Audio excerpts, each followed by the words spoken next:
High on a remote wooded hill in central Nepal, there's a special place of healing. Some of you may know it already. It's called Anandaban, which means Forest of Joy.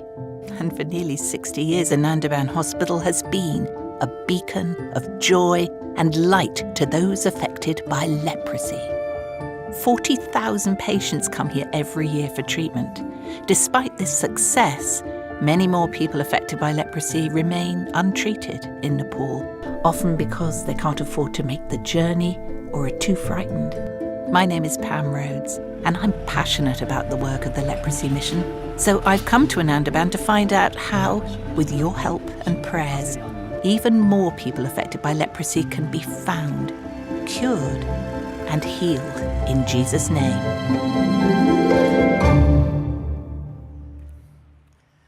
Dr. Indra, I am so pleased to meet you. Welcome. I start by meeting Dr. Indra Napit, the director of Anandaban Hospital. He takes me to meet a young man who's about to have an operation on his hands. Ram is a stonemason from a remote rural community. He was diagnosed with leprosy 8 years ago, but was too afraid to tell anyone because of the social stigma that still exists in Nepal. He was eventually met by an outreach team, but sadly, not before his hands had been damaged by the disease. Leprosy has left them clawed, and he is no longer able to work as a stonemason. There are more than 3 million people in the world like Ram who didn't receive the cure in time and now live with a permanent disability. Fortunately for Ram, this is not the end of the story. Now he's at Anandaban, Dr. Indra and his team can operate to restore function in his hands, to give him back his independence and his livelihood.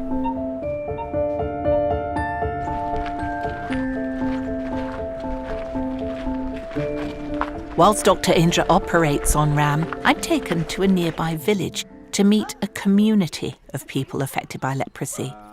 Traditional attitudes towards leprosy here means that those affected by it are still ostracised and excluded, and it is among those living in very poor conditions that leprosy is most common. In this community, there is a great atmosphere of love and companionship, but I can't help feeling angry that so much needless suffering and disability has been caused by a disease that can and should be cured in its early stages. Will you help us to find more people affected by leprosy and bring them to Anandaban to be cured and healed? When you help, you become a vital link in a long chain of love that will reach this community here and provide them with the facilities they so desperately need. That hospital on the hill, a beacon of light and hope for years to come.